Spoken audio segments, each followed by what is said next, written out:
દહેજ જીઆઈડીસીમાં આવેલ જીએફએલ કંપનીમાં સીએમએસ પ્લાન્ટમાં વાલ્વ લીકેજ થયા બાદ ગેસ ગળતરની ઘટનામાં 4 કામદારોના સારવાર દરમિયાન મોત નીપજ્યા હતા. કંપનીના એક જ્યારે કોન્ટ્રાક્ટના 3 કામદારોના મોત બાદ કંપનીના સત્તાધીશોએ વળતરની જાહેરાત કરી હતી. જોકે સમગ્ર મામલે કંપની દ્વારા તંત્રને પણ મોડે જાણ કરાઈ હોય તેવું હાલ ચર્ચાસ્પદ બન્યું છે.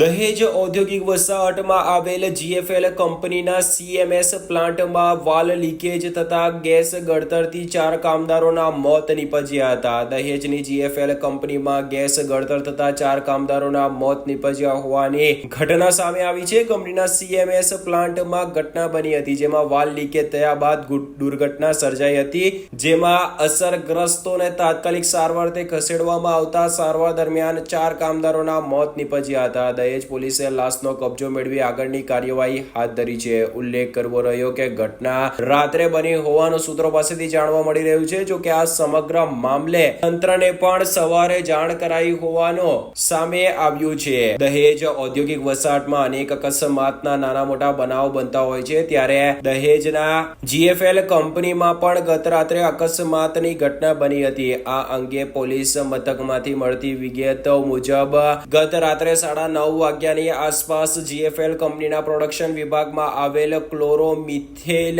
પ્લાન્ટમાં ગ્રાઉન્ડ ફ્લોરમાં આવેલી રિસાયકલ કોલમ ટોપ કન્ડેન્સર પાઇપલાઇન કે જેમાં મિથાઇલ ક્લોરાઇડ, સીટી ક્લોરોફોર્મ અને HCl વેપર નામના ગેસનું મિશ્રણ પ્રસાર થાય છે, તેમાં 2 ગેસ પાઇપલાઇનમાંથી ગેસ લીકેજ થતા કંપનીમાં કામ કરતા કર્મચારીઓને ગેસ લાગતા તેઓને પ્રાથમિક સારવાર કંપનીના OHC ખાતે આપી વધુ સારવાર માટે ખાનગી હોસ્પિટલમાં ખસેડવામાં આવ્યા હતા, જ્યાં આ કામદારોને આઈસીયુમાં દાખલ કરવામાં આવ્યા હતા, જ્યાં સારવાર દરમિયાન કર્મચારીઓને ડોક્ટરે મૃત જાહેર કર્યા હતા. જીએફએલ ગેસ લીકેજની ઘટનામાં મૃત્યુ પામેલ મૃતકોના મળેલ નામોની વિગતોમાં રાજેશ કુમાર સુરેશ ચંદ્ર મંગણાંદિયા, ઉંમર વર્ષ 48, રહે 21 ધનિષ પાર્ક, ત્રિમૂર્તિ હોલ પાસે, ભરૂચ. મહેશ નંદલાલ, ઉંમર વર્ષ 25, હાલ રહે રાજેન્દ્રભાઈ ગોહિલની કોલોનીમાં, અંબેટા વાગરા, મૂળ રહે ઉત્તર પ્રદેશ. સુચિત કુમાર સુગ્રીમ પ્રસાદ,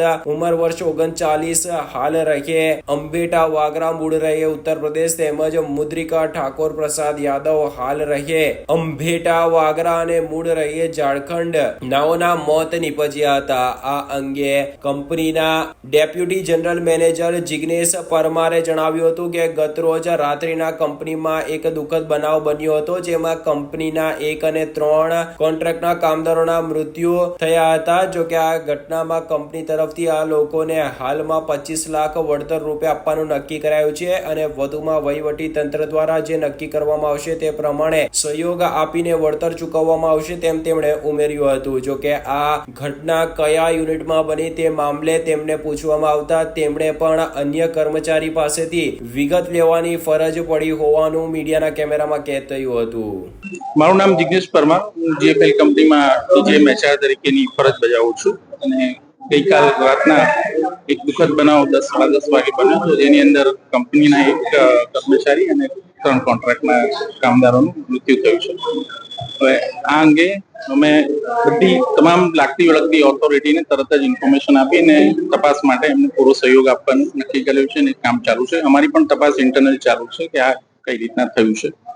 વધુમાં જે કોમ્પેન્સેશનની વાત છે, જે આ 4 મૃતકના પરિવારો છે એને અત્યારે અમે 25 લાખની અમાઉન્ટ નક્કી કરેલું છે, પણ જે મેડમે કીધું છે એ પ્રમાણે એને ચર્ચા વિચારણા કરીને એની ઉપર બને એટલું અમે એ લોકોના પરિવારને સહારો મળે એ રીતનું અમે કોમ્પેન્સેશન એમને પૂરું પાડીશું. અને કંપની અને મેનેજમેન્ટને આ વાતનું બહુ જ દુઃખ છે અને એ લોકોને પગભર કરવા માટે પૂરેપૂરા પ્રયત્નો કંપની કરી આપશે.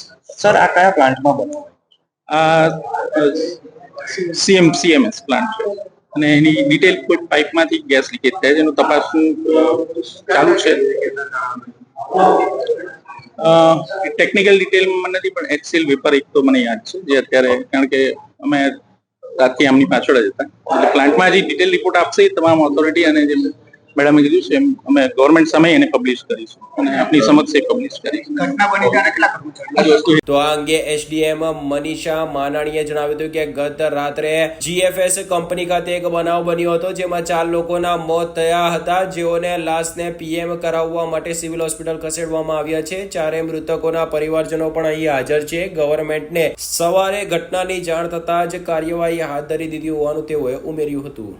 આજરોજ ગઈકાલના રાતના 9:30 થી 10 વાગ્યાની વચ્ચે જીએફએલ કંપની અંબેટા ખાતે એક બનાવ બન્યો હતો જેમાં 4 લોકોની મોત થઈ છે અને પીએમ માટે સિવિલ હોસ્પિટલમાં લાવવામાં આવ્યા છે. કંપની સાથે ચર્ચા થઈ ગઈ છે. એ પ્રમાણે એમનું જે કમ્પેન્સેશન છે એની પ્રોસેસ ચાલુમાં છે. જે 4 વ્યક્તિ છે એમના પરિવારમાંથી અહીંયા હાજર છે, એમની સાથે પણ ચર્ચા થઈ છે.